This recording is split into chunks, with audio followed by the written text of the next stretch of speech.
Muli ho, isang magandang umaga po sa bawat isa sa atin. Tayo ho ay magsisimula na sa ating gawain ng pagsamba. At ilan ho munang mga announcements and pagbati ho bago tayo dumako sa ating formal na gawain ng pagsamba. Una ho ay humihingi ng panalangin ang buong Montenegro family sa mga nakakilala ho sa ating kaibigan or personal ko hong kaibigan at nakilala na pastor, si Brother James Montenegro sa San Ildefonso, Bulacan. Siya ho, ngayon sa update ay critical, naka-ventilator, 100% ventilator. That is, humihinga na lamang siya dahil sa makina at due to complications to COVID-19. Ang kanyang buong pamilya, liban sa isang anak lang, ay positive din sa COVID-19. So, pakisama natin sa panalangin si Brother James Montenegro at isang magandang isipin ang katotohanan na ang Diyos ay hawak pa rin niya ang ating kapatid na ito. Kung paano sinabi ng Biblia na ang ibon ay hindi babagsak kung wala sa kapahintulutan ng ating Ama sa langit, ay ganun din ang ating kapatid na si Brother James Montenegro ay hawak ng ating Panginoon. So pag-pray ho natin siya, ang kanyang buong pamilya, at ganun din, paalala ho sa ating mga kapatiran sa ating mga gawain, ang ating hong online na pag-aaral, tinatawag nating Time in the Word. Nagsimula ito mula nung pandemya. Dahil hindi natin magawa ngayon yung ating mga home Bible studies, ay we go online every Wednesday 6 p.m. and then Friday 6 p.m. At gusto kong paalalahanan ng bawat isa na ang prayer meeting ho natin ay nangyayari pa rin. Salamat sa Panginoon, meron tayo ilang mga bagong nakasama nung Friday. So ito ho ay Friday, pagkatapos ng Time in the Word, 6 to 7. From 7 onwards ay magkakaroon ho tayo ng online prayer meeting. So I would like to encourage ang ating mga kapatiran na maging aware at maging available. Kung dati dito tayo nagpa-prayer meeting, yung iba hindi nakakapunta at may mga dahilan, sa ngayon ay nais ko encourage tayo na just answer the question, anong dahilan? Ba't hindi ako makasama sa online prayer meeting man lang? At kung alam natin na walang sapat na dahilan, una, pagsisihan natin ang ating pagkaligta dito. And then, pangalawa, ay magsumikap tayo na magkasama-sama sa gawain po na ito. And then, so yun ho ang ating ilang mga paalala sa ating mga gawain. Pagbati ho sa mga magdiriwang ng kaarawan. Meron ho bang may birthday ngayong araw na ito? January 24. Meron? Bukas, actually ang January ho, lalo na yung huling linggo ng January, birthday ho yan ng mga magaganda at pogi. Kung di nyo alam, hindi lang. Bukas ho ay birthday ng inyong lingkod, si Brother Paul. And then ka-birthday ko ho, ang kapatid ng laboratory, ng Sister Shara, tama? Bukas din. And then also sa 28, birthday ng kapwa ko, Pogi, ang pinakagwapo na lalaki. Hindi dito, kundi sa buhay ni Sister Juvie. Advance happy birthday, Paule. So sa January 28 po yan. Meron pa ho ba magbe-birthday ngayong linggo? Wala na? So konti lang kaming magaganda at pogi. Ano ho? Ayro lang. Ano ho? Birthday ko ngayon, bukas pala. Walang ko kontra. Ano ho? Well, purihin ang Panginoon at salamat ho. Malaking kagalangan. Salamat ho sa mga nagpaunang bati na. At may mga paunang regalo na rin. Ano ho? Anyway, purihin ang Panginoon. I'm very much delighted. Hindi dun sa material na regalo, kung hindi yung sa puso, dun sa pagmamahal na nadadama ko ho bilang inyong pastor. Napakabuti ho ng Panginoon. And lalo't higit sa kaligtasan at bukod doon ay pinagkalooban niya ng isang mabuting, magandang asawa at cute na anak. Ano ho? So napakabiyaya ho ng Panginoon at salamat ho sa mga pagpapala niya. Okay, so yun ho. Baka meron ho mag-anniversary pala. Meron ako nakakaligtaan? Wala naman? Ilan ho natin mapalagpas na mabati ang ating mga kapatiran. Pag-welcome ho sa ating mga bisita, sa ating i-welcome mula pa sa, kung tama alala ko, UAE ba? O galing pa sa UAE, nakakauwi lang this December, Sister Caitlin. Welcome po sa Jesus Christ Baptist Church. Maraming salamat po sa inyong presensya. And then also, ang pamilya ni Kuya Johnny, simula sa letter L yung pangalan ni ate, simula sa letter J yung pangalan ng kanilang anak. Nakalimutan ko, pero welcome po sa buong pamilya ni Kuya Johnny. Salamat po sa inyong presensya. Ano po? Okay, so yun ho ang ilang mga announcements. Paalala ho natin, pagbati at pag-welcome. Tayo ho ay dadako sa ating pagsamba. At sisimulan ho natin ito sa pamamagitan ng isang mataimtim, tahimik, personal na pananalangin. At ito ho ay para hingin natin ang tulong ng Panginoon. Tayo gabayan sa pagsamba. At ganoon din, hingin ang kanyang pagsiyasat sa anumang mga kasalanan. At ito'y pagsisihan upang hindi maging hadlang sa ating paglapit sa Kanya. Manalangin po tayo.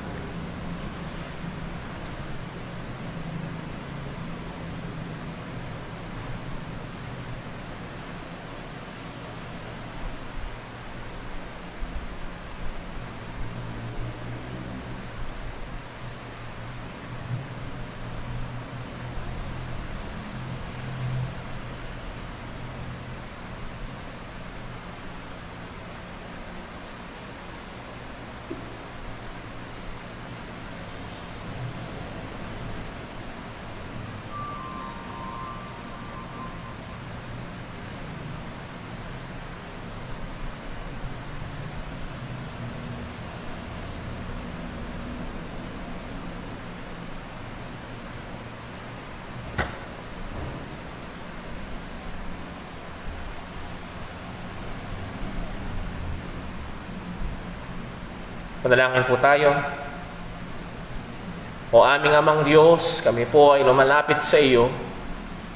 Sa pamamagitan niya na namatay, nilibing, muling nabuhay at ngayon namamagitan para sa amin ng aming Panginoong Hesus. Pinupuri ka namin, pinasasalamatan ka namin. Niluluwalhati namin ang iyong dakilang pangalan. Dahil tunay, walang ibang Diyos maliban sa iyo. Walang iba na kagaya mo. Dakila, maluwalhati, malaya, soberano. At sa iyong napakataas na kalagayan, O Diyos, kami ay iyong nilingap at kinaawaan. Kami ay iyong kinahabagan at minahal. At nagbigay ka ng tagapagligtas. Purihin ka, O Diyos, sa mga katotohanan ito. Nawa, O Diyos, sa mga katotohanan ito patuloy na magtulak sa amin sa mas malalim at mas mainit na pagsamba, mas seryosong buhay kabanalan. At Lord, aming hinihiling na sa aming gawain ngayon, ikaw po nawa ang gumabay. Huwag nawa itong maging kasanayan lang sa linggo ng umaga. Huwag itong maging pagsunod lang sa Agos. Huwag itong maging kagaya ng mga Pariseo na malapit ang nguso, ngunit malayo ang puso. Kundi nawa, O Diyos, sa lahat ng aming gagawin, sa pananalangin, sa pag-awit, sa pagbabasa namin ng iyong salita, sa pagkakaloob at maging sa pangangaral. O Panginoon, tunay, maialay namin ito sa iyo, na nandoon ang aming papuri, na nandoon ang aming pagmamahal. Nawa ang lahat ng ito ay maging mabangong samyo sa iyong harapan. Ama, siyasatin mo kami. Anumang mga kasalanan, anumang mga paglabag sa iyong kautusan, anumang mga pagsuway sa iyong kalooban. Patawarin mo kami, Panginoon. Tulungan mo kami patuloy na patayin ang mga kasalanang nakatahan pa sa amin.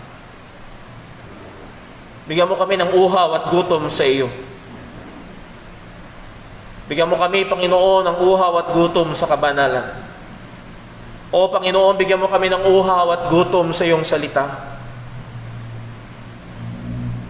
Adawa muli lahat ng gagawin namin ngayon, walang ibang maitaas kung hindi ikaw lamang. Paalala mo sa amin ang katotohanan na kung merong 2 o 3 nakatitipon sa iyong pangalan ay naroon ka. Panginoon, naririto ka. Hindi ka malayo. Ikaw ay naririto at kasama namin at tunay nawang maialay namin sa iyo ang katampatang pagsamba. Ingatan mo kami, tulungan mo kami. Bantayan mo kami, O Diyos. Kailangan namin ng iyong biyaya sapagkat sa ganang aming sarili ay wala kaming magagawa. Dalangin namin itong lahat sa pangalan ng aming Panginoong Hesukristo. Amen. Tayo po musta yung lahat at tayo po ay umawit sa Panginoon.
ho sa ating pagbasa ng salita ng Panginoon. Ito ay manggagaling sa aklat ng mga awit, Psalm 89. Babasahin ho natin verses 46 hanggang verse number 52.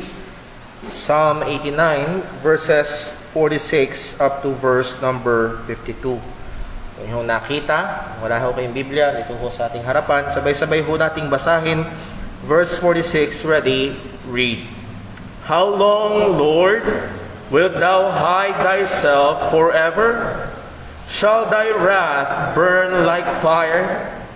Remember how short my time is. Wherefore hast thou made all men in vain? What man is he that liveth, and shall not see death? Shall he deliver his soul from the hand of the grave? Lord, where are thy former loving kindness, which thou swearest unto David in thy truth?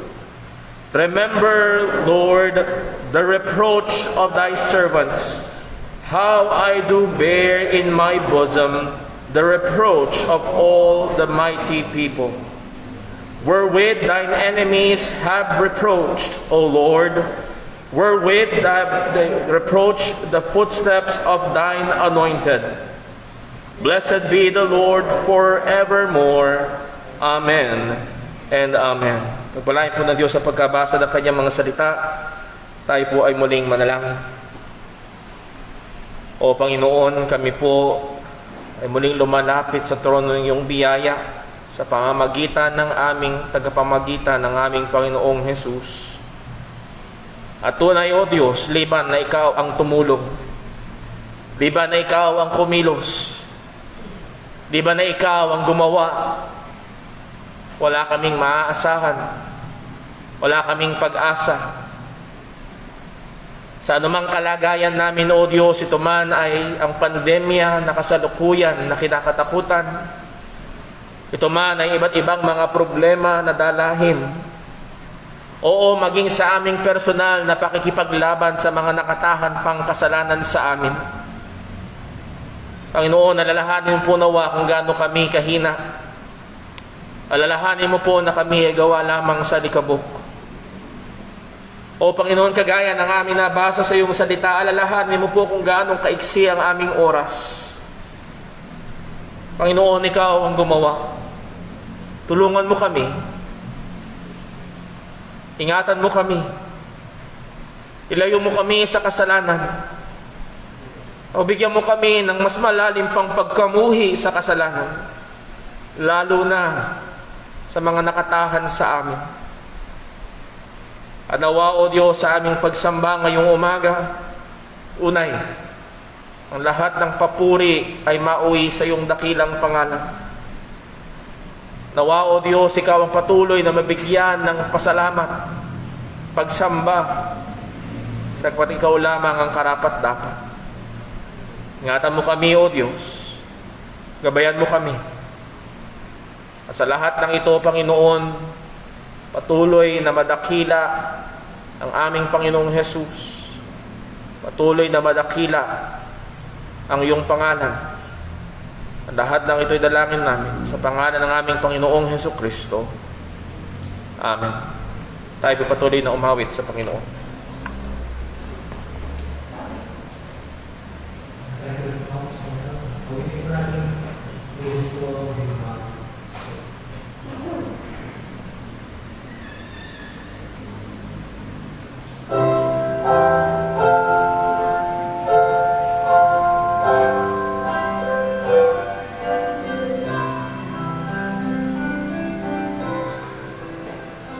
When peace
Para po sa ating pagkakaloob, ating humbasahin ang mga talatang gabay natin sa ating pagbibigay mula sa 2 Corinthians chapter 9. Basahin natin verses 6, 7, and 8.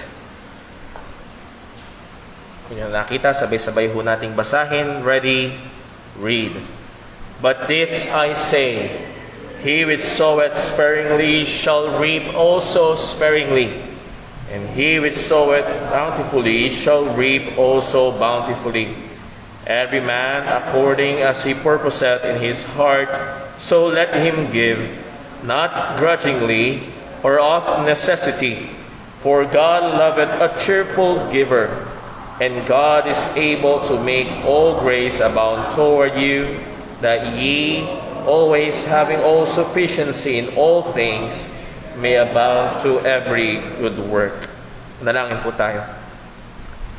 Panginoon naming Diyos, sa aming Ama sa langit, tunay, Ikaw ay sumagana sa amin. Sumagana ka sa pamamagitan ng pagbibigay mo ng iyong bugtong na anak para sa aming kaligtasan. Sumagana ka sapagkat kung saan sumasagana ang kasalanan, lalong sumasagana ang biyaya. Salamat, Panginoon, sapagkat sa ngayon sa iyong salita ay pinagpala mo kami ng lahat ng mga spiritual na pagpapala sa kalangitan kay Kristo Jesus. Salamat po, Diyos. At tunay, hindi namin kayang bayaran, hindi namin kayang palitan ng mga pagpapala mong ito. Kundi marapat ka lang naming pasalamatan. Oo, marapat ka naming purihin, parangalan sa mga pagpapala mong ito na sumagana sa amin. Hindi lamang sa mga spiritual na pagpapala, O Diyos, sapagkat tanglaw namin ang kabutihan ng iyong kamay, ang provisyon ng aming mga pangangailangan. Higit sa aming kailangan, O Diyos, kundi nandoon din ang pagbibigay mo ng aming mga kagustuhan. Salamat po, O Diyos. Adawa, kagaya ng sinabi mo sa iyong salita, kami ay masumpungan na mabuting katiwala, maging sa mga material na bagay na iyong pinagkaloob sa amin. At tunay nawa ngayon sa daling ito ay mabigyan namin ng parangalang iyong dakilang pangalan sa mga tinatangkilik namin. Tulungan mo kami, Panginoon, na magkaroon ng puso na hindi madamot. Tulungan mo kami na magkaroon ng puso na may pagmamahal sa iyo, sa kapatiran, sa gawain. Tulungan mo kami, Panginoon, na may puso na puno ng kagalakan, na meron kaming pagkakataon na bigyang luwalhati ang iyong dakilang pangalan. Gabayan mo kami. Paalala mo sa amin at tanglaw mo maging ang kalagayan ng puso namin sa pagkakaloob na ito. Salamat po, O Diyos. Lahat ng ito ay dalangin namin sa pangalan ng aming Panginoong Hesukristo. Amen.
tayo dumako sa ating pag-aaral ng salita ng Panginoon.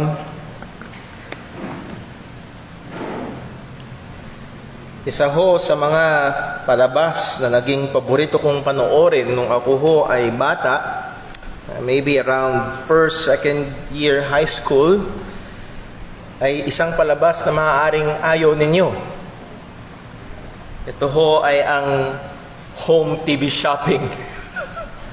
Ako saan may mga pagkakataon na ako'y namamangha sa ilang mga produkto. At lagi sa home TV shopping ay merong partikular na tao na ang tawag ay pitcher. He will give a pitch para ibenta yung produkto.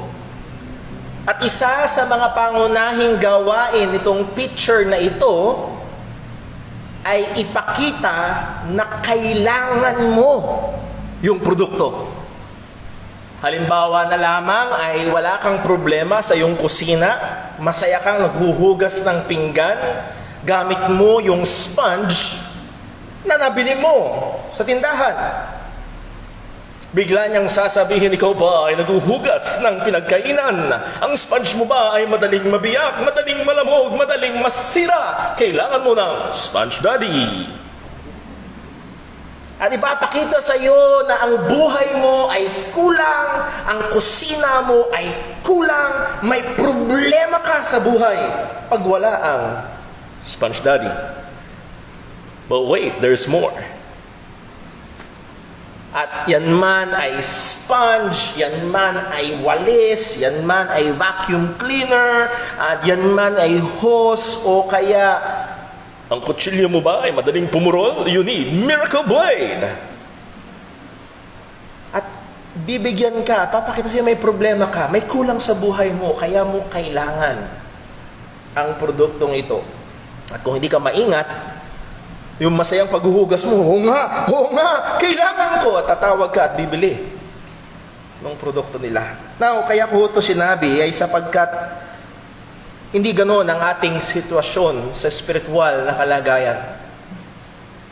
Pagdating sa ating kaligtasan, pagdating sa ebanghelyo, ay hindi kinakailangang gumawa ng problema, kung hindi merong tunay na problema ang tao. At itong problemang ito ang pinakita ni Apostol Pablo na nagbibigay ng diin sa pangangailangan ng tanging tugon. Walang iba kung hindi ang mabuting balita, ang ebanghelyo ng ating kaligtasan. Sa atin hong pagpapatuloy ng ating pag-aaral, well, actually this is pagbabalik-aral sa ating mga napag-aralan na sa Romans, ay babalik ho tayo sa Romans chapter 1. Last Sunday, pinag-aralan natin ang verses 1 to 17. And Lord willing, ngayong umagang ito, we will look at verses 18 to 32. Tayo po'y mag-isa yung lahat para sa pagbasa ng salita ng Panginoon. Romans chapter 1, verses 18 to 32. The gospel and the wrath of God. Babasahin ko ho, pakisundan niyo sa inyong mga Biblia, ito po ang salita ng Panginoon. For the wrath of God is revealed from heaven against all ungodliness and unrighteousness of men, who hold the truth in unrighteousness. Because that which may be known of God is manifest in them, for God hath showed it unto them. For the invisible things of Him from the creation of the world are clearly seen, being understood by the things that are made, even His eternal power and Godhead, so that they are without excuse. Because that, when they knew God, they glorified Him not as God, neither were thankful, but became vain in their imaginations, and their foolish heart was darkened. Professing themselves to be wise, they became fools, and changed the glory of the uncorruptible God into an image made like to corruptible man, and to birds and four-footed beasts and creeping things. Wherefore God also gave them up to uncleanness through the lust of their own hearts, to dishonor their own bodies between themselves. who changed the truth of God into a lie and worship and serve the creature more than the Creator, who is blessed forever. Amen. For this cause God gave them up unto vile affections. For even their women did change the natural use into that which is against nature. And likewise also the men, living the natural use of the woman, burned in their lust one toward another, men with men, working that which is unseemly, and receiving in themselves the recompense of their error, which was meet. And even as they did not like to retain God in their knowledge, God gave them over to a reprobate mind to do those things which are not convenient, being filled with all unrighteousness, fornication, wickedness, covetousness, maliciousness, full of envy, murder, debate, deceit, malignity, whisperers, backbiters, haters of God, despiteful, proud, boasters, inventors of evil things, disobedient to parents, without understanding, covenant breakers, without natural affection, implacable, unmerciful, who, knowing the judgment of God, that they which commit such things are worthy of death, not only do the same, but have pleasure in them that do them. Pagpalain po ng Diyos ang pagkabasa ng kanyang mga salita. Manalangin po tayo. Panginoon naming Diyos, aming Ama, kailangan namin ng iyong tulong. Kailangan namin ng iyong pagtuturo. Kailangan namin ng iyong pagsaway. Kailangan namin ng iyong pagbabago. Ingatan mo kami sa pag-aaral ng iyong salita. Ipakita mong maliwanag ang dakilang pangangailangan namin sa Ebanghelyo. At Panginoon, maawa ka po nawa na kung meron man sa aming kalagitnaan na hindi patunay na mananampalataya, O Diyos, Ikaw lamang ang nakapagliligtas. Ikaw lamang ang nakapagbubukas ng puso. Mahabag ka. Ipakita mo ang kanyang pagiging makasalanan. Ipakita mo rin si Kristo na dakilang tagapagligtas ng makasalanan. At muli lahat ng papuri ay mauwi lamang sa iyong dakilang pangalan. Dalangin namin ito sa ngalan ng aming Panginoong Hesukristo. Amen. Maaari na po magsiupo ang lahat. Ito ho ang ating mensahe ngayong umaga. The glory and need for the gospel is made unquestionably clear by the truth that God is wroth against sin. Ang kaluwalhatian at pangangailangan para sa Ebanghelyo ay walang dudang ginawang malinaw sa pamamagitan ng katotohanan na ang Diyos ay napupuot laban sa kasalanan. Last Sunday ho, kagaya ho ng ating sinabi, pinag-aralan natin ng verses 1 to 16 kung saan kinonsidera natin ang tatlong mahalagang katotohanan. Number 1, the gospel is about Christ. Ang Ebanghelyo ay patungkol sa ating Panginoong Hesukristo. Ang mabuting balita ay hindi patungkol sa gusto ng Diyos na ikaw ay magaling, na ikaw ay walang problema, na ikaw ay masaya, o ikaw ay mayaman. No, that is not the gospel. Ang mabuting balita ay tungkol kay Kristo. Siya na namatay para sa ating mga kasalanan, nalibing at muling nabuhay sang-ayon sa banal na kasulatan. Ito ang Ebanghelyo. Pangalawa, tinag-aralan ho natin that the gospel is the basis of our sanctification. Kaya ang sabi ni Pablo sa mga Kristiyanong nasa Roma, siya'y handa, siya ay willing, siya ay obligado na ipangaral sa kanila ang Ebanghelyo. At nakita natin na ito ang pundasyon, ito ang simula. Hindi lamang masisimula o hindi ito ang gasolina sa ating pagpapatuloy sa buhay kabanalan. Kaya nga ang sabi ni Pablo sa mga taga-Roma, Romans 12 verse 1, Therefore, I beseech you therefore, brethren, by the mercies of God. Itong mga kahabagan na ito ng Diyos na nagligtas sa atin, that you present your bodies a living sacrifice, holy and acceptable unto God, which is our reasonable service. So the gospel is the basis of our sanctification bilang mga mananampalataya. And then lastly, kinonsidera natin ang katotohanan that the gospel is the only means of salvation. Balikan natin sa chapter 1 verse 16, ang sabi ni Pablo, "For I am not ashamed of the gospel of Christ." Again, as I've explained, sa ibang version, wala yung word na Christ, but it is clear na sa una pa lang, it is about Christ. So, I am not ashamed of the gospel or the gospel of Christ, for it is the power of God unto salvation. Ito ang kapangyarihan ng Diyos para magligtas. Ito ang kaparaanan na ginawa ng Diyos para iligtas ang makasalanan. At ang sabi niya, to everyone that believeth, to the Jew first and also to the Greek. And then verse 17, for therein, that is in the gospel, nahandun daw sa ebanghelyo, nahandun sa katotohanan na si Jesus ay namatay para sa ating kaligtasan, nandun daw, ang sabi ni Apostol Pablo, for therein is the righteousness of God revealed from faith to faith. At pinag-aralan ho natin itong righteousness of God, itong kataga na ito na madalas sinasaysay ni Pablo, na hindi ito pumapatungkol sa attribute ng Panginoon that God is righteous, and He is. Pero sa konteksto ng paggamit ni Pablo dito ng righteousness of God, it is nothing but the righteousness that God gives or the means that God saves. Ang paraan kung paano ang Diyos ay nagliligtas. Hindi lang niya basta hinugasan ang ating mga kasalanan, kundi tayo ay binihisan niya ng isang perpektong katwiran. Do you remember the illustration of the class card?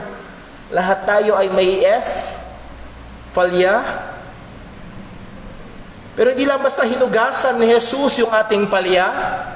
And can you imagine that class card, binura yung F, anong meron ka? Hindi lang niya tayo basta binura ang ating kasalanan, hindi lang basta binawasan o hinugasan ng ating kasalanan, kundi binihisan niya tayo ng isang katwiran. Binigyan niya tayo ng A+++, perfect righteousness. The imputed righteousness of Christ sa mga sumampalataya sa Ebanghelyo. At dito nahahayag ang kaluwalhatian ng Diyos, ang paraan para maging katanggap-tanggap ang isang makasalanan sa Panginoong Banal. At paano daw ito? It is revealed from faith to faith, as it is written, the just shall live by faith. And then pointed out, pag sinabi sa Bible na as it is written, meaning it's coming from the Old Testament. So this is the truth. From the Old Testament to the New Testament, salvation, the means that God accepts a sinner, is always by faith, never by works, sa pamamagitan ng pananampalataya lamang. At dito ipapasok ni Apostol Pablo pagkatapos niya sabihin ng dakilang ebanghelyo, ang kapangyarihan ng ginawa ng Diyos, ang paraan ng Diyos para magligtas, ay kanyang sinabi ang napakatinding dahilan kung bakit kailangan ang ebanghelyo na ito ng kaligtasan. Ang sabi ho ni Apostol Pablo sa verse 18, for the wrath of God is revealed from heaven against all unrighteousness, ungodliness, and unrighteousness of men. Why do we need the gospel? Bakit kailangan natin si Kristo na mamatay sa krus para bayaran ang ating mga kasalanan? Bakit kailangan natin ang katwiran, ang perpektong katwiran na binibihis ng Diyos sa makasalanang sumampalataya kay Kristo? Bakit? Bakit kailangan ang mga bagay na ito? Well, dahil sa katotohanan na ang Diyos na matuwid at Diyos na banal ay namumuhi sa lahat ng mga kasalanan. Mula ho sa mga talata na ating binasa, Lord willing, tatlong katotohanan ho ang gusto kong makita natin. Number 1, the truth of God's wrath. Ang katotohanan ng puot ng Diyos. Number 2, the reasons for God's wrath. Ang mga kadahilanan ng puot ng Diyos. And number 3, the results of God's wrath. Ang mga resulta ng puot ng Diyos. So number 1, the truth of God's wrath. Ang katotohanan ng puot ng Panginoon. as we have studied sa ating Sunday School, na kinonsidera natin ang katangian ng Diyos na siya ay isang Diyos na napupuot. At nakita ho natin kung paano ang katotohanan na ito, ang katangian na ito ng Diyos ay kung hindi tinuturo, ay napakadalang na nababanggit sa maraming mga pulpito sa panahon natin ngayon. Ang madalas na sinasabi, ang Diyos ay mabuti, ang madalas na naririnig, ang Diyos ay mapagmahal, ang madalas na binibigyang pansin ay ang kapangyarihan at mga mirakulong gawa ng Panginoon, at nababanggit ang kadakilaan ng Diyos, pero wala ang tono sa tugtugin ng puot ng Diyos. Hindi ito naririnig. Actually, ito ay iniiwasan. Ang katotohanan patungkol sa pagkakapuotan ng Diyos ay madalang kung hindi na isasaysay sa maraming mga iglesia, hindi na ituturo sa maraming mga mananampalataya sa panahon natin ngayon. Ang Diyos ay pinapakilala na tila baga isang malaking teddy bear na masarap yakapin, isang good guy up there na walang galit at hindi napupuot sa kasalanan. Na siya ay isang Diyos na nahandian sa taas, ng kanyang layunin is to make you happy, healthy, and wealthy. Ito ang Diyos na madalas pinapakilala sa maraming mga pangangaral. Pero mga kapatid, hindi ito ang Diyos ng Biblia. Na huwag nating pagkamalian. Yes, God is good. Pag-aralan ho natin yan. God is loving. Napag-aralan ho natin yan. Pero ang Diyos, dahil siya ay matuwid at banal na Diyos, hindi baliwala sa Kanya ang kasalanan. Buksan natin sandali sa Isaiah chapter 13. And this may be almost a review dun sa ating Sunday school lesson, maybe 2 weeks ago, 3 weeks ago. Lagyan nyo ng tanda ang Romans chapter 1, babalik ho tayo dyan, Isaiah chapter 13, and verse 13. Isaiah 13, verse 13, ang sabi ho ni Isaiah, "Therefore I will shake the heavens, and the earth shall remove out of her place in the wrath of the Lord of hosts, and in the day of his fierce anger." Sa araw daw ng puot ng Diyos, sa araw daw ng matindi, nagngangalit na galit ng Diyos, mapapawi ang kalangitan, iyayanig ang kalupaan sa tindi ng galit ng Panginoon.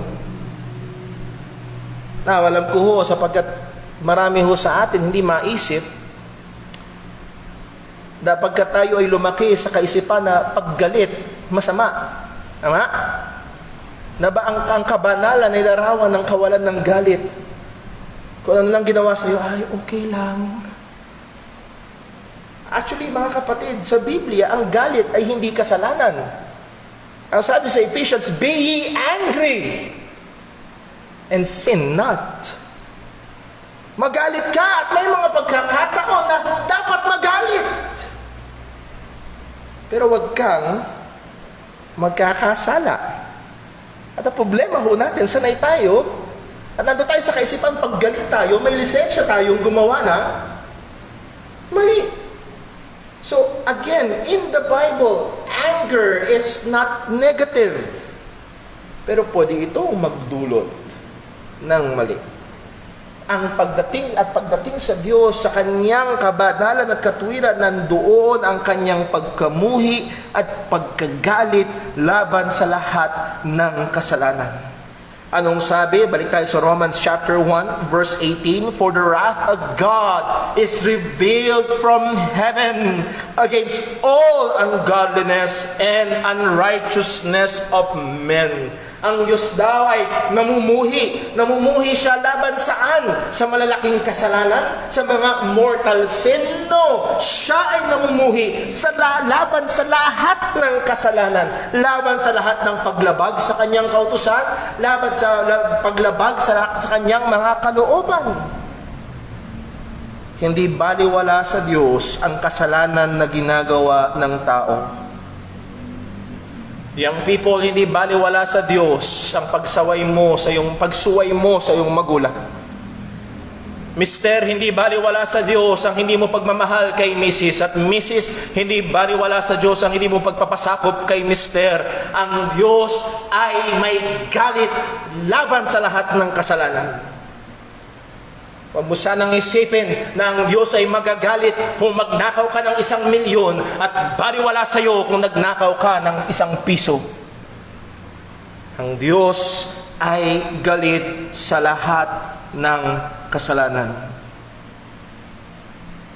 Now, mayroong mga nagtuturo na tila baga ang Diyos ay galit sa lumang tipan, pero siya'y nakangiti pagdating sa bagong tipan. Pero hindi nyo ho ba napansin, ang ating binasa, Romans chapter 1 verse 18, ay nasaan? Right after sinaysay ni Pablo ang ebanghelyo, ang katotohanan na ang mabiyaya at mapagmahal na Diyos ay ibinigay ang kanyang bugtong na anak, binigay niya ang katotohanan ng Diyos, ay galit, namumuhi, napupuot laban sa lahat ng kasalanan. So ito hong mga nagtuturo na ang Diyos ay nakangiti lang, okay lang, na mabaliwalain niya ang kasalanan ng mga tao sa bagong tipan sa panahon natin ngayon. Number 1, it's either sila ay ignorante, or number 2, sila ay hayagang nagsisinungaling at hindi nila kilala ang Diyos ng Biblia. O mga kapatid, wag ho sana nating pagkamalian. Sabi nga ni Bruce Hurt, God's wrath is His settled hostility towards sin in all its various manifestation. Ang poot ng Diyos ay ang kanyang galit laban sa lahat ng kasalanan. Lahat. Anumang uri, anumang kulay, tawagin man ng iba, white lies, gawin mo mang green lies, ano man, it is a lie. Ay ito ay kinamumuhian ng Diyos. Na meron ho mga kataga na namumutawi sa maraming mga mangangaral. And as I have said before, ito ho ay dati kong sinasabi, ngunit pinagsisihan ko na sapagkat hindi totoo. Arinig na ho siguro minsan, God hates sin, but loves the sinner. At dati sinasabi ko yan, ang Diyos ay galit sa kasalanan, ngunit mahal niya ang makasalanan. Buksan ho natin sandali ang salita ng Panginoon sa Psalm 5. Awit, 5 awit.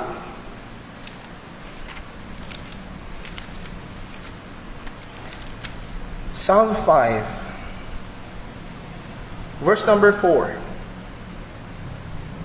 Psalm 5 verse 4, ang sabi ng salita ng Panginoon na ito, For thou art not a God that hath pleasure in wickedness, neither shall evil dwell with thee.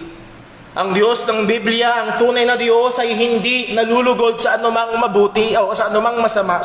Hindi siya nalulugod sa anumang kasalanan. Pagdating sa verse number 5, The foolish shall not stand in thy sight, thou hatest all what? Workers. Not just works. Nagawang kasalanan, kundi workers. Siya'y namumuhi sa lahat ng gumagawa ng kasalanan. Hando ng galit ng Diyos, hando ng puot ng Diyos. Ngayon, kung naririto ka at alam mo, aminado ka, Brother Paul, ibig mo bang sabihin, ako na nagkakasala, ibig mo bang sabihin, galit sa akin ng Diyos? Mga kapatid, hindi yun ang ibig kong sabihin, yun ang sinasabi ng Biblia. At kung galit sa akin ng Diyos, bakit okay pa rin? Bakit masaya pa rin? Ang tawag dyan ay habag. Ang tawag dyan ay pasensya. At ang sabi ng Biblia, habang ang pasensya ng Diyos at kahabagan ng Diyos ay hindi magtulak dapat sa atin na magbaliwala, kundi dapat ito'y magdala sa atin sa pagsisisi at pagsampalataya kay Kristo. So Paul, without any apology, hindi niya binawasan ng pangil, kundi sinaysay niyang malinaw, diniklara niya ang katotohanan na ang Diyos ay napupuot sa kasalanan at sa mga gumagawa ng kasalanan. And this is one of the very reasons kung bakit hindi kinakahiya ni Pablo ang kasalanan. For I am not ashamed of the gospel of Christ. Why? Because therein is the righteousness of God revealed. I am not ashamed of the gospel of Christ. Why? Because the wrath of God, for the wrath of God is revealed against all unrighteousness, all ungodliness and unrighteousness of men. Hindi ko kinakahiya ang ebanghelyo ni Kristo sapagkat ito lamang ang tanging solusyon para ang galit, ang puot ng Diyos ay humupa, ang kasalanan ay mabayaran, ang makasalanan ay maligtas at maging katanggap-tanggap sa Panginoon.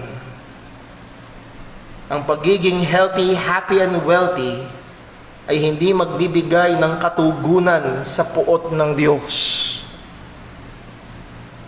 Naunawaan niyo ba?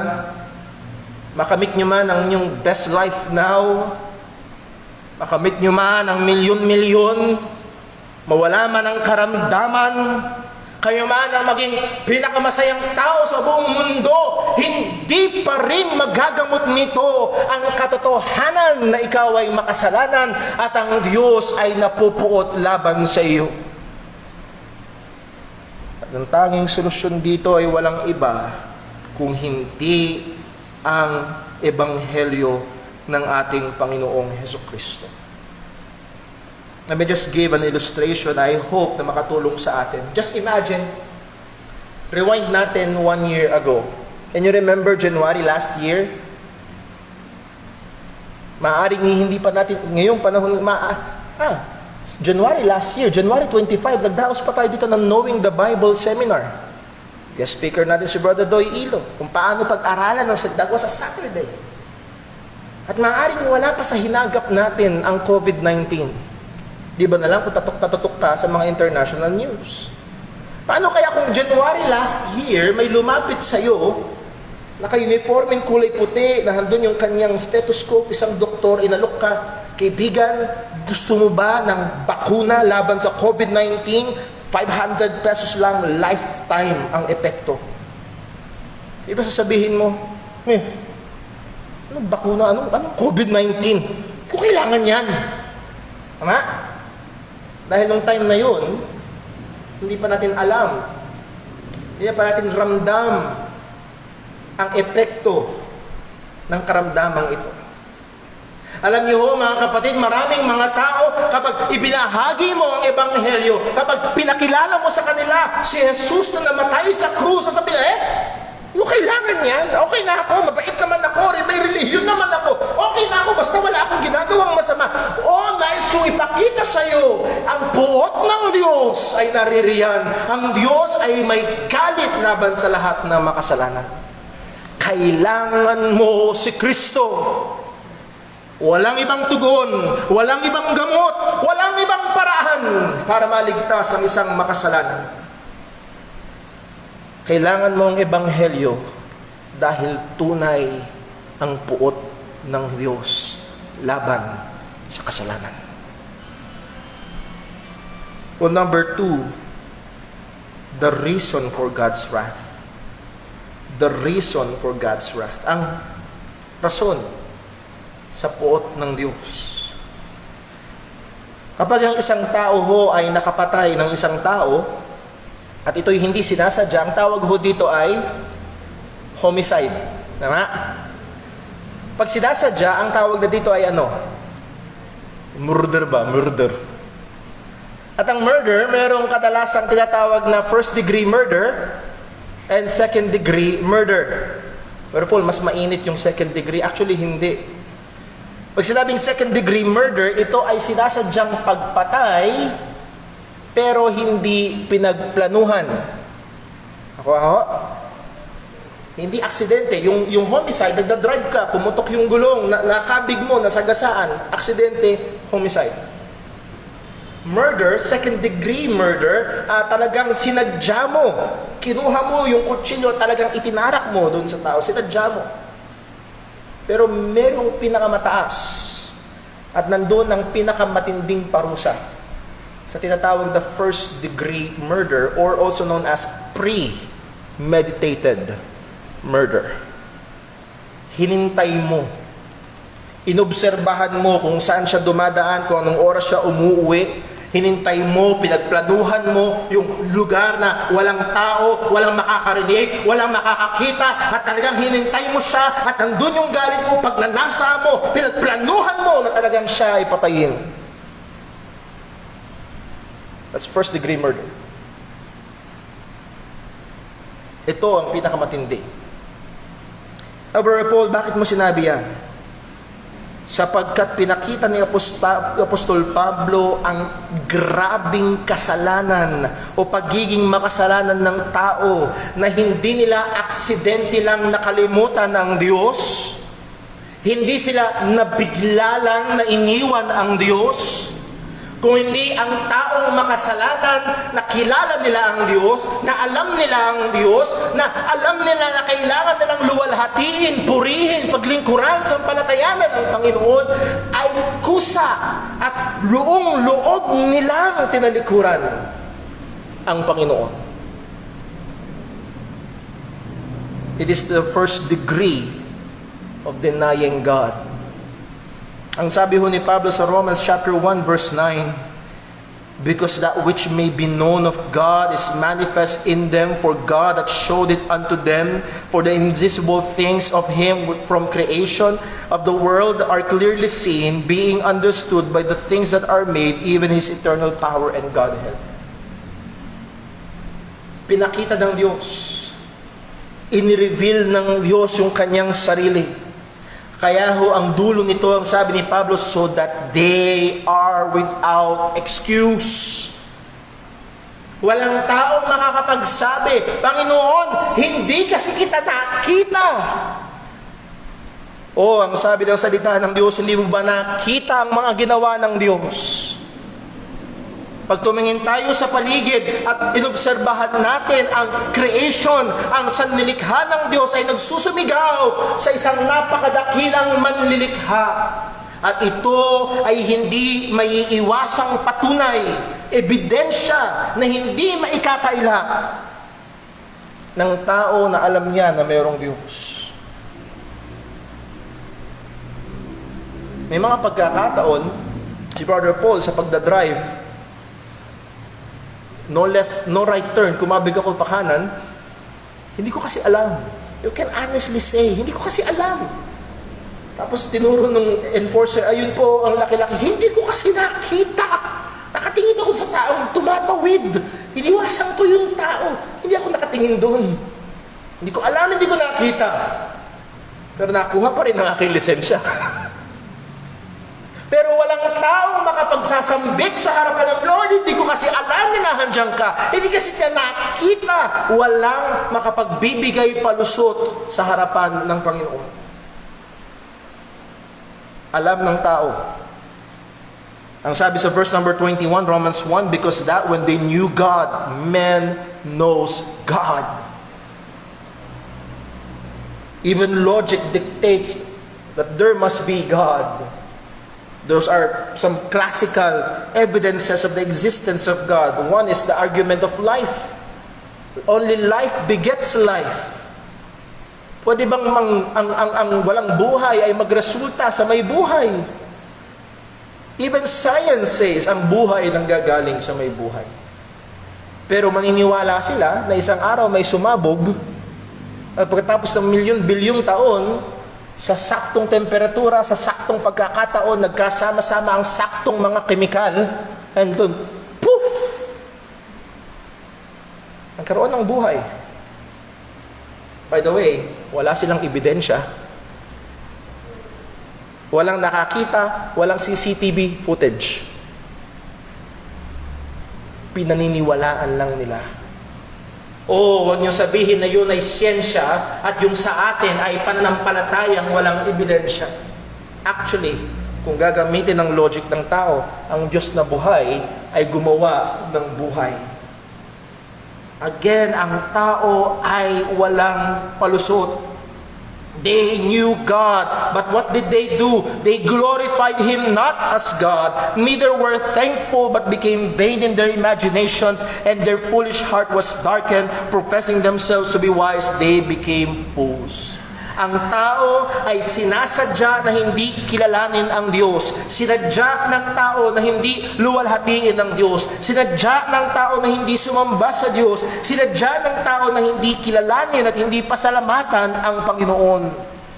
Mas gugustuhin nilang bigyang korona ang tsansa, mas mamamangha sila sa aksidente, at mas papasalamatan pa nila ang isang teorya na walang ebidensya, kaysa bigyang luwalhati ang Diyos na lumalang sa lahat ng bagay. Sa verse 23, ang sabi ng salita ng Panginoon, and change the glory of the uncorruptible God into an image made like to corruptible men, and to birds, and to four-footed beasts, and creeping things. Hindi lang basta nila dininay ang katotohanan na may Diyos, kung hindi kanilang ibinaba ang pananaw nila sa Panginoon. Itinulad siya sa mga bagay-bagay lang sa paligid. They denied the true God, and they exalted the false gods. Ano pa ang ginawa ng mga tao? Who changed the truth of God into a lie. Binago nila ang katotohanan ng Diyos, ang katotohanan patungkol sa Panginoon. Ito ang tinuring nilang kasinungalingan. Pag kayo ay pumunta sa mga universidad, sa lugar na kung saan ang tataba ng utak ng mga tao, ito mga kinikilalang mga edukado, mga sayantipiko ng lipunan, kapag sinabi mong naniniwala ka sa Diyos, ang tingin sa iyo, ikaw ay baliw, ikaw ay hindi edukado, ikaw ay walang pagkatuto. Ba't ka maniniwala sa Diyos na walang pruweba o walang ebidensya? Ang sasabihin nila, ang tunay na pagiging edukado ay paniniwala, hindi paniniwala sa Panginoon. They changed the truth of God into a lie, and worship and serve the Creator more than the Creature more than the Creator, who is blessed forevermore. Mas pinili pa nilang paglingkuran ang nilikha. Mas pinili pa nila at mas kinalala pa nila kaysa kilalanin ang tunay na Diyos. Mas kinalala pa nila at mas pinararangalan pa nila ang mga nilikha lamang ng Panginoon. But it doesn't change the fact. Napakagandang sinabi ni Pablo, who is blessed forevermore. Even na ganito ang effort ng tao para i-deny ang Diyos na kanilang nalalaman, hindi pa rin nagbabago at hindi nababawasan ang pagiging maluwalhati ng ating Panginoon. At ang sabi sa verse number 28, and even as they did not like to retain God in their knowledge. Hindi nila gustong panatilihin ang Diyos sa kanilang kaisipan. Wala silang panahon sa Diyos. Ayaw nilang pag-aralan ang patungkol sa Panginoon. Ayaw nilang kilalanin ang Diyos sa kanilang ang katotohanan patungkol sa Diyos, na merong Diyos at ang Diyos ay hari at Panginoon ng kanilang mga buhay. Sila'y rebelde laban sa Panginoon. They do not want to retain God in their knowledge. Hindi nire-reject nila ang Panginoon at ang effort nila ay alisin ang Diyos sa kanilang mga kaisipan.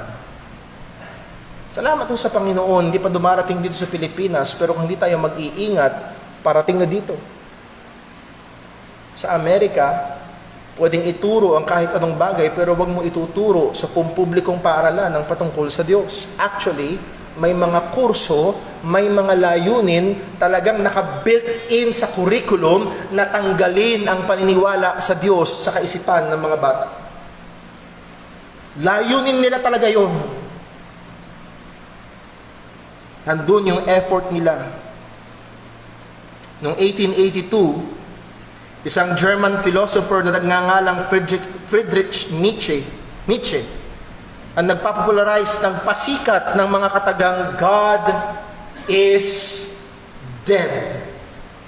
Siguro mga 2 years ago lumabas sa Facebook feed nyo, God is alive, which is somewhat a movie response or a documentary response sa bagay na ito.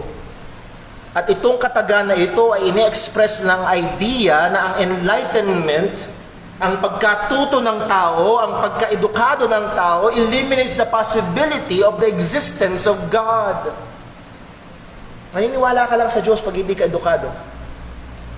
Pero kung ikaw ay naging edukado, kung ikaw ay naturuan ng siyensya, hindi ka maniniwala sa Diyos.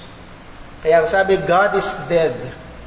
And science, enlightenment, or the philosophers and scientists had killed him. Namatay daw ang Diyos sa ilalim ng microscope ng mga siyentipiko.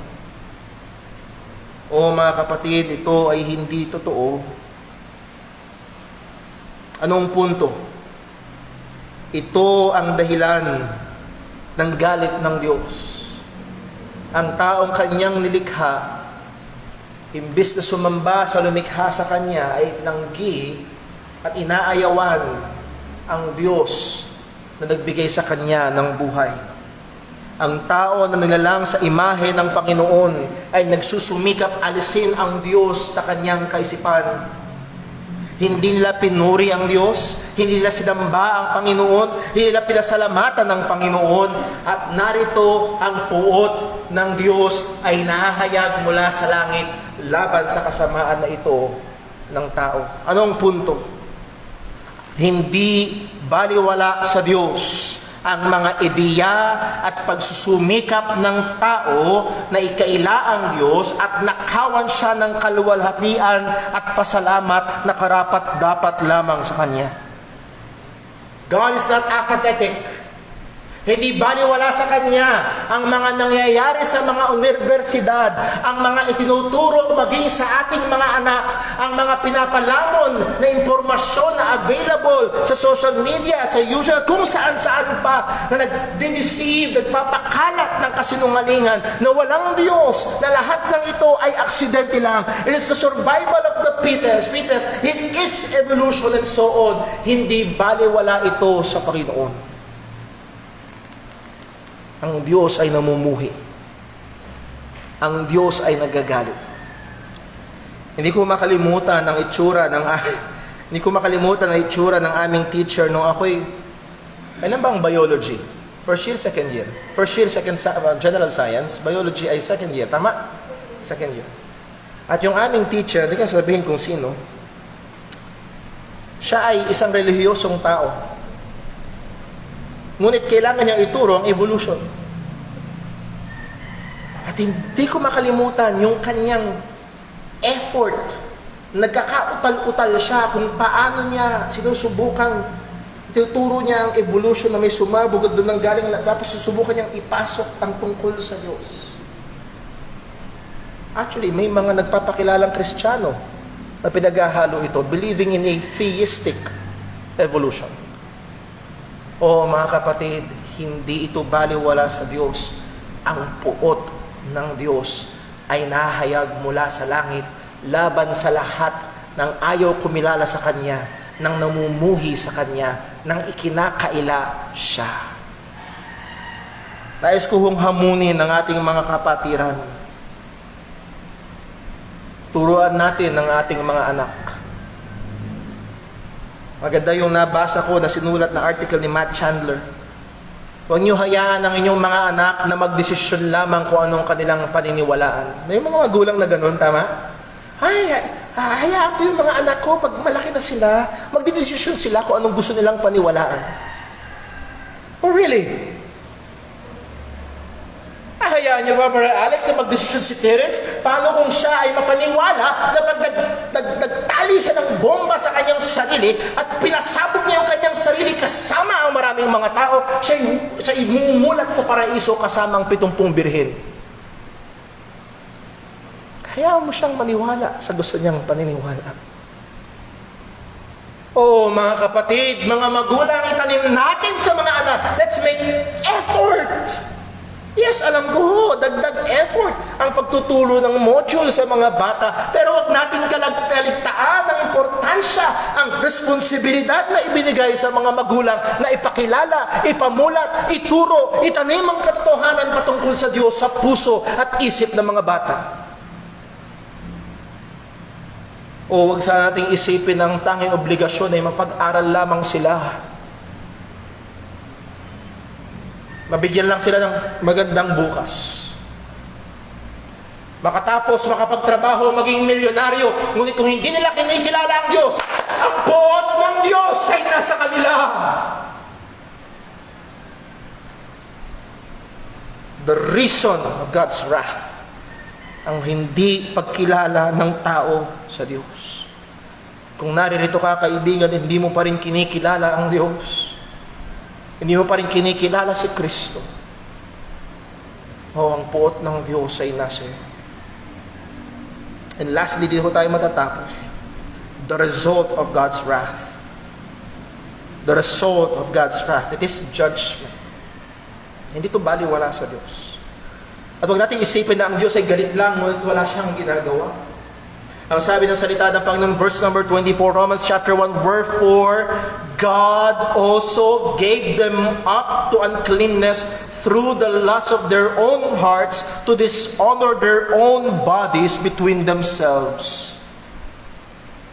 At ang sinasabi ho ni Pablo dito ay hindi dinagdagan ng kasamaan, hindi dinagdagan ng kasalanan, hindi sila dinala ng Diyos sa kasalanan, kundi God gave them up. The sense here ay ito, God in judgment allows men to disregard Him and allows man to suffer the ugly consequences of their sins and ideas. Pinapahintulutan, tinatanggal ng Diyos ang kanyang proteksyon. Para bang, yan ang gusto nyo? Yan ang gusto nyo? Sige. Alala ko ho yung ate ko, nung maliit pa yung pamangking ko sa Joanna Faith, sabi na ate ko, gusto daw abutin yung takore. Ang takore? Pinapapakuloan ng tubig. Gusto daw abutin talagang gusto. Para yung anak namin si Timmy, gustong sundutin yung saksakan. Ba't ba gano'n ang mga bata? Minsan daw naisip-isip ng ate ko, hayaan ko nga. Gusto niyang hawakan? Hayaan ko nga. Pero hindi nangyari. Pero gusto ko makita natin yung sense. Ayaw niyo sa akin? Sabi ng Diyos, ayaw niyo sa akin? Gusto niyo lumakad sa inyong sariling tugtugin? Gusto niyo magbuhay sa sarili niyo parang? Ayaw niyo sa akin? Ayaw niyo akong kilalanin? Sige! Tignan natin kung saan kayo darating. Tignan natin kung saan kayo pupunta. Anong magiging kalagayan nyo kapag tinanggihan nyo ako? Oo, mga kabataan, meron dito. Nabubuhay kayong walang pagkilala sa Diyos. Sige. Mamuhay kayo sa paraan na gusto nyo. Tignan nyo kung ano ang inyong kahihinatnan. Ang sabi ng Panginoon, God gave them up to uncleanness through the lust of their own flesh. Hindi kailangang bigyan ng Diyos ng kasalanan o magtanim ng Diyos ng kasamaan. It is in their own hearts. Tinanggal ng Diyos ang mga restraining grace. And anong naging resulta? To dishonor their own bodies between themselves.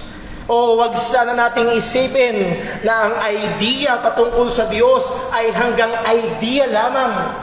Ang paniniwala o pagtanggi sa paniniwala sa Diyos ay nahadon lamang sa realm ng religion tuwing araw ng linggo, isang oras sa isang no. Ito ay merong epekto sa ating mga buhay, merong epekto sa ating pamumuhay, merong epekto maging sa ating pisikal na katawan. To dishonor their bodies among themselves. Ano naging manifestasyon nito? Verse 26, for this cause God gave them up unto vile affections. This word vile, madumi, mga maruruming mga pagnanasa. Ano itong partikular na mga maruruming pagnanasa na ito? Nagbigay, hindi lamang ito, pero nagbigay ng partikular na halimbawa si Pablo, for even their women did change the natural use into that which is against nature. And likewise, also men, living the natural use of the woman, burn their lust one toward another, men with men, working that which is unseemly.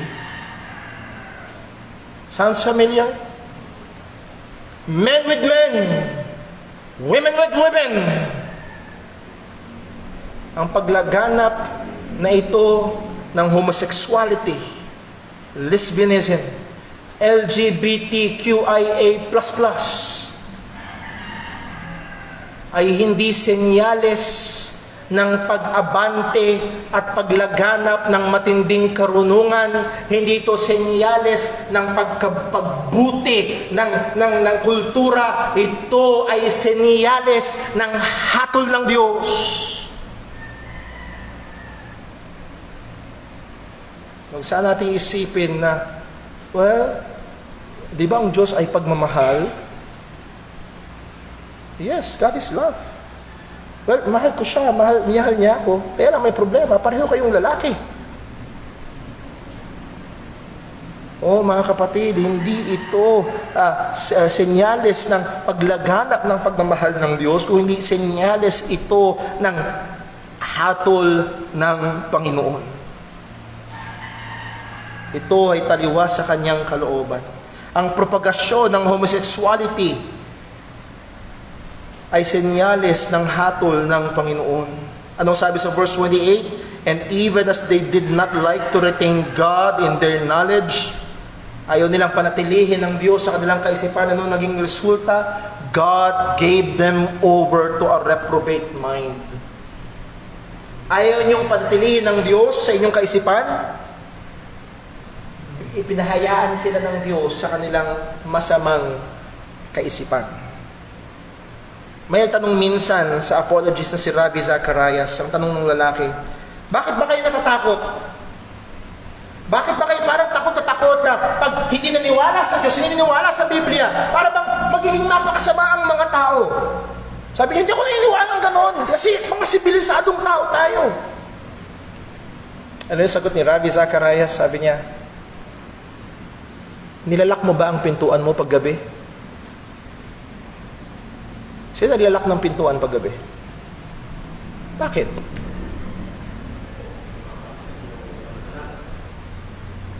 Kasi may mga masasamang mga tao. Kasi ang mga taong magbabaliwala sa Diyos na nag-uutos na mahalin mo ang kapwa mo gaya ng pagmamahal mo sa iyong sarili will ultimately lead to wicked works. Magre-resulta sa mga masasamang gawain. God gave them over to a reprobate mind to do those things which are not convenient. Hindi ibig sabihin this word reprobate mind, meaning empty mind, meaning vain mind. Hindi ibig sabihin na wala silang alam, wala silang academics. Actually, yung iba ay napakarurunong sa akademya. Pero pagdating sa morality, pagdating sa pananaw patungkol sa Diyos, ay walang pakinabang. Hindi nila kayang i-distinguish ang tama at mali. Yun, kung kayo hindi naniniwala na maraming mga tao ito ang kalagayan, just a simple research will reveal the truth. Na sa buong mundo, sangayon sa World Health Organization, sa buong mundo, every year, 40 to 50 million ang sanggol na pinapapatay sa sinapupunan. That's at the rate of 125,000 a day. Nang lulumo tayo nang makita ang video na isang pulis pinatay ang dalawa, isang mag-ina. Narito ang mga tao taon-taon pumapatay ng 125,000 na sanggol.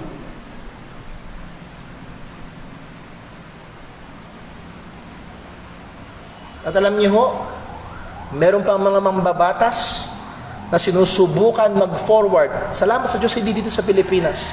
Pero sinusubukan mag-forward ng batas na ang abortion ay extend sa post-birth.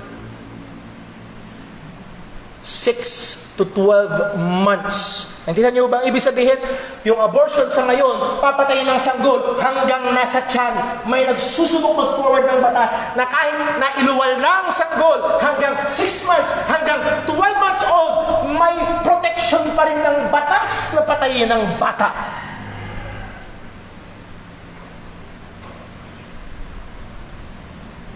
Can you imagine si Timmy papatayin dahil di inconvenience? Oh, ang mga taong ayaw magpanatili ng Diyos sa kanilang kaisipan.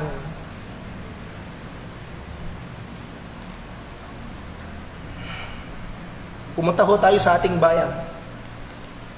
A simple search again will reveal, well actually sa radyo ko napakinggan, 1 out of 5. 1 out of 5, that is 20%. 1 out of 5 of mga babaeng edad 15 hanggang 19. Teenagers, 1 sa 5 ay nabubuntis. Anong solusyon ng gobyerno natin? Hindi turuan sila ng moralidad, hindi pakilala sa kanila ang Diyos, hindi pakilala sa kanila ang kalooban ng Diyos na dapat ang sexual activity ay sa pagitan lamang ng isang lalaki at isang babae sa ilalim ng kasal. Turuan sila ng safe sex. Turuan ng first year, second year high school, grade 7, grade 8, turuan kung paano gumamit ng kondom. Hindi ho ba ito ebidensya na tunay, oo, maging ang mga taong napakataas ng pinagkatapusan, patong-patong ang mga natapos na mga edukasyon na nasa mga gobyerno ay walang tamang kaisipan kung ano ang tama at mali. At ito ay dahil walang puwang ang Diyos sa kanilang kaisipan. At sinusulong pa ng isang senadora ang SOGI bill.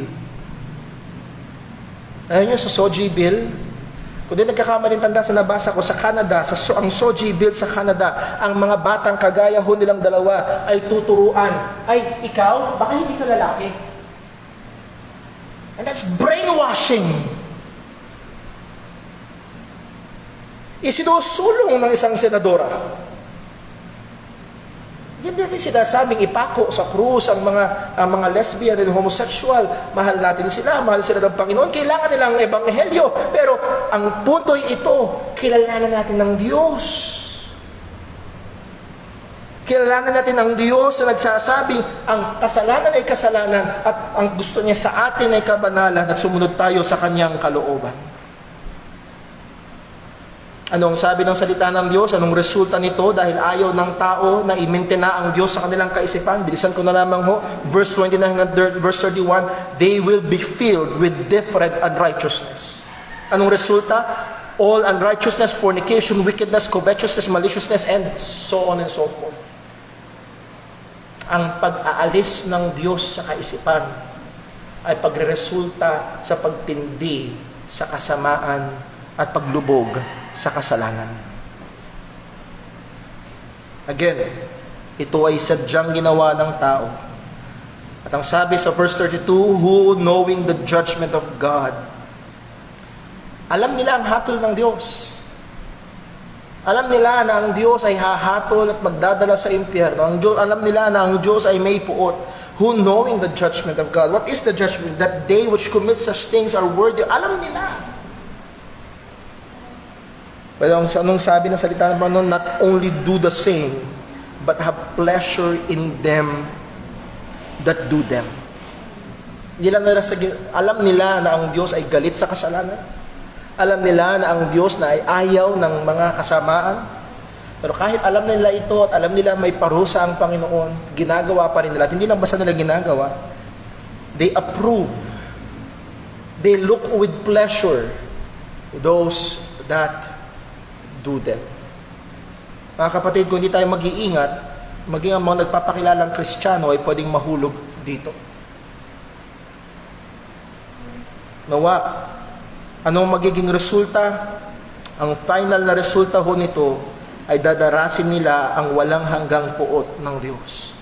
Buksan lang natin dito ho tayo matatapos. Romans chapter 2 verse 5. But after thy hardness and impenitent heart, treasure us up unto thyself wrath against the day of wrath and revelation of the righteous judgment of God. Kung hindi ka magsisisi, mananatili ka sa daan na kung saan inaayawan mo ang Diyos, sasapitin mo ang hatol ng Diyos, at sasapitin mo ang walang hanggang puot ng Diyos. So again, let me remind ang ating mga kapatiran, lalo na ang mga magulang, huwag natin silang hayaan na maniwala sa kasinungalingan na walang Diyos, kundi matyaga sa panalangin at sa pagtupad ng ating tungkulin na ipakilala sa kanila ang Diyos ng Biblia, matyaga nating itanim ang katotohanan sa susunod na henerasyon. Nais kong paalalahanan ho ang atin ho mga kapatiran na yes, maaaring kinikilala natin ang Diyos, may mananampalataya ng Ebanghelyo, pero there may be times na sa ating mga personal na buhay o mga area ng ating buhay na hindi natin kinikilala ang Panginoon, na nagre-resulta sa kasalanan. Maaaring sa area ng trabaho, sa church, kinikilala mo ang Diyos, pero pagdating sa trabaho, hindi mo tinitignan ang Panginoon. Sa church, kinikilala mo ang Diyos, pero pagdating sa bahay, pagdating sa relasyon mo sa iyong misis, pagdating sa relasyon mo sa iyong mga anak, o relasyon mo sa iyong magulang, hindi mo kinikilala ang Diyos. O tayo ho ay maging maingat. Si Pablo ay nagpinta ng malinaw at nakakatakot na larawan ng epekto ng kasalanan at pagtatanggi sa tunay na Diyos.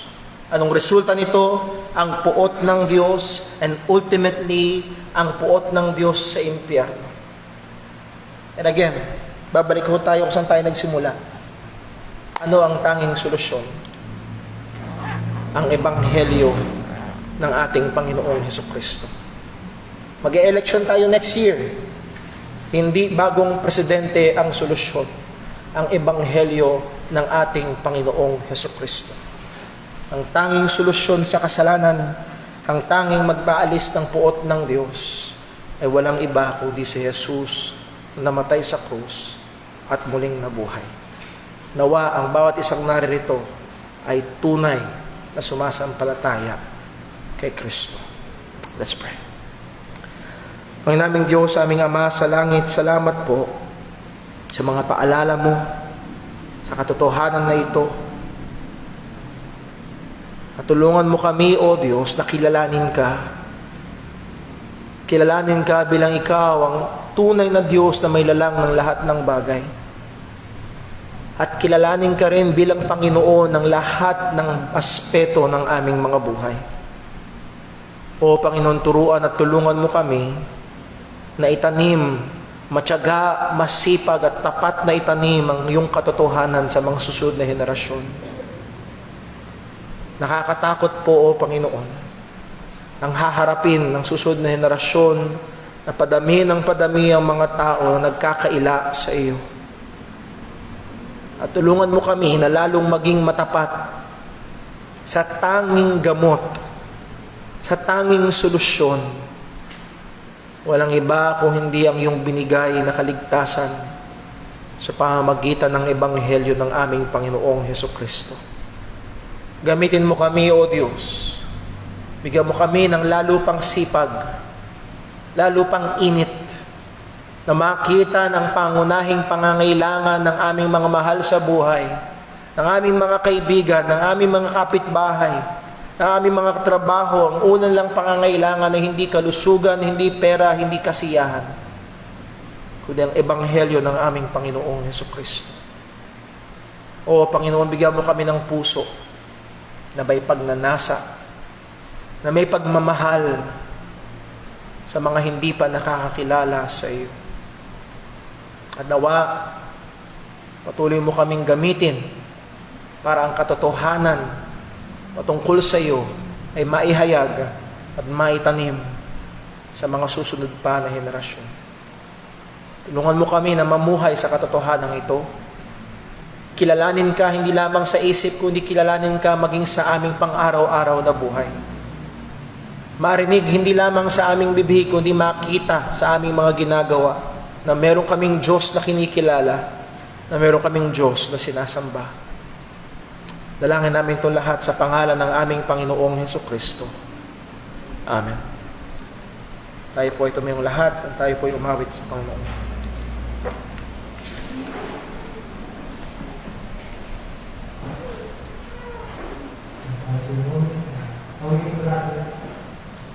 Praise you.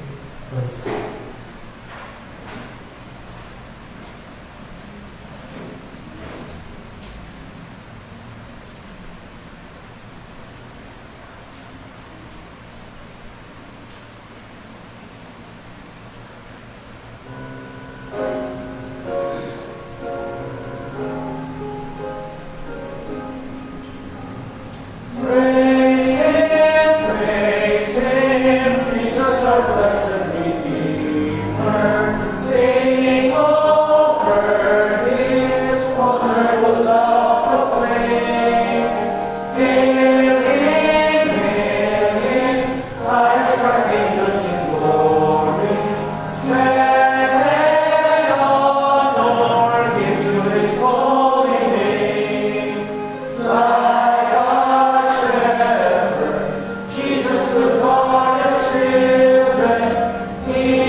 Muli mga kapatid, maraming salamat sa bawat isang naririto, maging sa ating mga kapatid na tumunghay sa ating online streaming. Purihin ang Panginoon kung ang mga tao na hindi mananampalataya ay kinakaila ang katotohanan ng Diyos. Tayong mga mananampalataya dapat kilalanin ang Diyos sa lahat ng ating ginagawa. Ano man ito, kumakain man tayo umiinom, na gawin natin para sa kapurihan ng Panginoon. Ingatan tayo ng Diyos at pagpalain. Nawa naman ang ating mga gagawin ay gawin natin ng may buong pagsisikap para sa Kanyang kapurihan. Hindi lang tayo maging mga tagapakinig, kundi maging tagaganap ng salita ng Panginoon. Ingat po tayong lahat at patuloy tayong sumunod sa mga minimum health protocols. Patuloy tayong magpagamit sa Panginoon sa papaano mang paraan. God bless po. We are dismissed.